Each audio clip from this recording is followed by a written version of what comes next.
तो यार फाइनली मैंने स्क्विड गेम देख लिया। वैसे मैं काफी पहले ही देखने वाला था, पर क्या करूं, थोड़ा बिजी था। बट देर आए दुरुस्त आए। और जैसा कि मैंने कहा था कि मैं यहाँ प्रॉपर मूवी टॉक करूंगा, so here I am with a new review of a very different show. और हाँ, ये एक नॉन स्पॉइलर रिव्यू है, साथ ही इन डेप्थ एनालिसिस भी। और हाँ, इसको रिव्यू ना कहो तो बेटर है, इसको सॉर्ट ऑफ एनालिसिस कह सकते हो स्क्विड गेम और राइज ऑफ कोरियन कंटेंट का। और हाँ, यहाँ आपको कोई स्पॉयलर्स नहीं मिलेंगे, क्योंकि मैं पर्सनली चाहता हूँ कि आप लोग खुद स्क्विड गेम्स को देखो और इस शो को एक्सपीरियंस करो।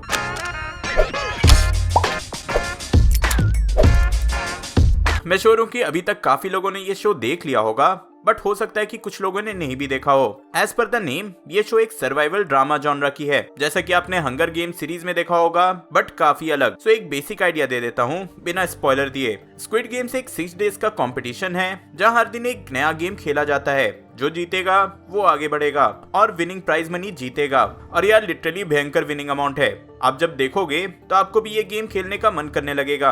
अभी तक मेरी बातें सुनकर ऐसा लग रहा होगा कि ये किसी रियलिटी शो जैसा कोई गेम शो है, बट यहाँ इस गेम में एक बहुत ही बड़ा कैच है जो मैं नहीं बताऊंगा। वो आपको एपिसोड 1 के लास्ट में ही पता चलेगा, और फिर ये सिंपल सा दिखने वाला शो पूरी तरह से इंटरेस्टिंग हो जाएगा। यहाँ मैं बेसिकली एक एनालिसिस करने वाला हूँ कि क्यों ये शो इतना फेमस हो रहा है। जहां तक मैंने ऑब्जर्व किया है तो इसके कुछ रीजंस हैं। Production design. अब देखो, नेटफ्लिक्स के शोज और प्रोडक्शन खराब हो ऐसा सिर्फ नेटफ्लिक्स इंडिया में हो सकता है, बट ये एक कोरियन कंटेंट है। उनका कॉन्सेप्ट हमेशा से काफी इंटरेस्टिंग होता है, फिर चाहे वो मूवी हो या फिर कोई शो। और इस शो का प्रोडक्शन डिजाइन काफी ज्यादा ऑसम है। अब इसमें जो गेम्स खेले जाते हैं वो सब चाइल्डहुड गेम्स हैं, लेकिन काफी डेंजरस लेवल पे। और इसका जो एटमॉस्फेयर भी तैयार किया गया है वो काफी ऑथेंटिक है, और साथ ही काफी क्रीपी एंड हॉरिफाइंग भी, जो आपको ये तो फील करवाता है कि आप एक बच्चों वाली गेम देख रहे हो, बट जिस तरह से सेट बनाया गया है वो इसे एक थ्रिलिंग एक्सपीरियंस देता है, जिससे कि आपको लिटरली डर फील होगा। Background score. एक बहुत ऑसम चीज मुझे इसका बैकग्राउंड म्यूजिक लगा, जिसपे काफी मूवीज या शो ज्यादा ध्यान नहीं देते हैं, एक्सेप्ट क्रिस्टोफर नोलन की मूवीज में। बट इस शो में भी जैसे जैसे स्टोरी एक इंटरेस्टिंग मोड़ लेती है, म्यूजिक इंटेंस हो जाता है। एंड मोर ओवर, इसका जो म्यूजिक है वो छोटे बच्चों का राइम्स है, बट साथ ही क्रीपी एंड इंटेंस है, जो आपको स्टोरी से हुक्ड अप रखती है, और आप लिटरली सोचते रहोगे कि आगे क्या होगा। आई नो, जब से ये शो हिट हुआ है लोग इसे हंगर गेम से कंपेयर करने लगे हैं, which is not fair. I know कि जॉनरा सेम है, survival drama, but hunger games एक बिल्कुल ही अलग तरह की मूवी थी, जो वीएफएक्स और विजुअली बहुत ही स्टनिंग थी। It was more like a fantasy, but यहाँ पूरा सेटअप रियल वर्ल्ड का है, और कैरेक्टर्स भी मेरे और आप जैसे आम लोग हैं जो कि फाइनेंशियल ट्रबल में हैं और इस गेम में पार्टिसिपेट कर रहे हैं ऑब्वियसली पैसों के लिए। सबकी अपनी अपनी प्रॉब्लम्स हैं, जिसका एक ही सॉल्यूशन है, भाई पैसा, और खूब सारा पैसा।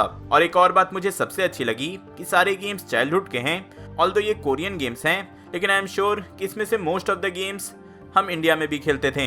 यार मैंने तो इसके 2-3 गेम्स खेले थे, और यही चीज इसे और रिलेटेबल बनाती है। सो गाइस, क्योंकि ये नॉन स्पॉइलर एनालिसिस है तो मैं यहाँ ज्यादा अंदर नहीं घुसूंगा, बट एक छोटा सा सजेशन देना चाहूंगा कि प्लेयर 001 पर जरूर नजर रखना। और हाँ, यहाँ सिर्फ गेमिंग कंपटीशन नहीं है, इस शो के अंदर एक सब प्लॉट भी है जो कि काफी इंटरेस्टिंग है। एंड सिंस इसका एंड क्लिफ हैंगर पे हुआ है तो ऑब्वियसली इसका सेकंड सीजन भी आएगा। अब इस शो को देखने के बाद मेरे और मेरे राइटर को ये बात रियलाइज हुई कि क्यों पिछले कुछ सालों से कोरियन कंटेंट इतना हिट हो रहा है। यार हम लोग इस टॉपिक पे कई घंटों तक डिस्कशन भी करने लगे थे। अब देखो, मैं और मेरा राइटर काफी पहले से कोरियन या एशियन कंटेंट देख रहे हैं। यार मैंने ऑलरेडी इस चैनल पे 2-3 वीडियोस कोरियन कंटेंट पे बनाया है, और लिटरली मैंने नोटिस किया है कि कोरियन कंटेंट को काफी बड़ा रिकॉग्निशन मिल रहा है, बोथ क्रिटिकली एंड कॉमर्शियली। सो मैं इसका सबसे बड़ा रीजन मानता हूँ रिलेटेबल कंटेंट, और ओटीटी आने के बाद इस रिलेटेबल कंटेंट को बहुत ज्यादा रीच मिली है। मैं ज्यादा पीछे नहीं जाऊंगा, इसका 2 फ्रेश एग्जांपल देना चाहूंगा। पहला है ओकजा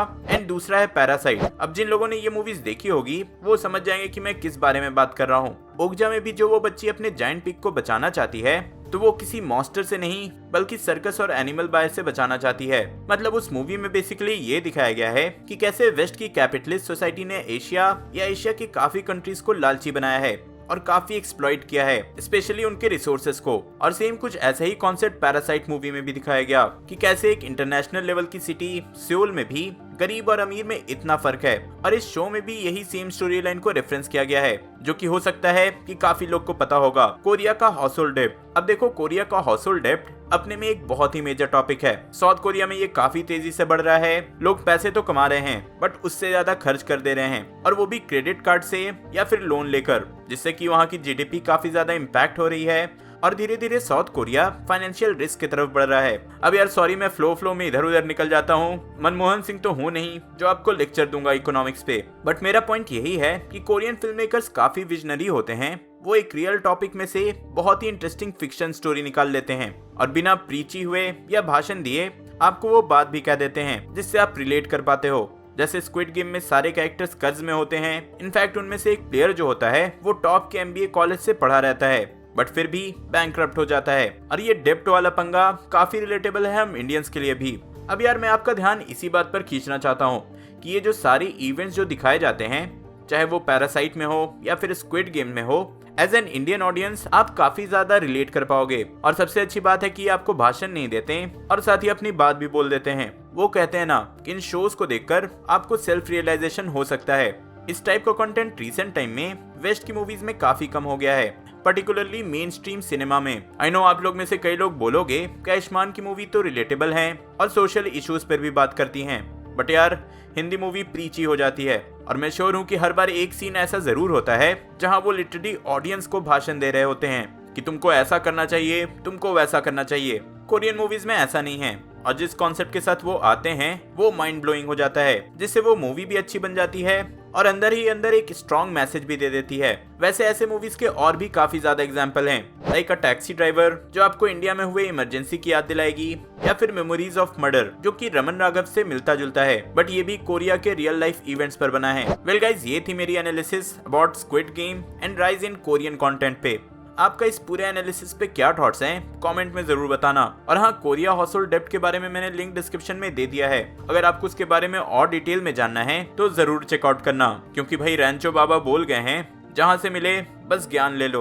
और हाँ यार, मेरे राइटर का पर्सनल रिकमेंडेशन है a taxi driver, so do watch out, I am sure पसंद आएगी। इसमें एक्टर सॉन्ग कैंग हो हैं जो कि पैरासाइट में भी सेंट्रल रोल में थे। ऑसम एक्टर हैं। So that's it for today guys. Thanks for the love for our previous videos. काफी लोगों को ये डिस्कशन, रिव्यू एंड एनालिसिस का कॉम्बिनेशन पसंद आया है, so thanks for watching. Parasite का एनालिसिस देखने के लिए ऊपर वाली वीडियो देखें and some of the best Korean movies के बारे में जानने के लिए नीचे वाली। मैं जल्दी और नई वीडियो लेकर आऊंगा।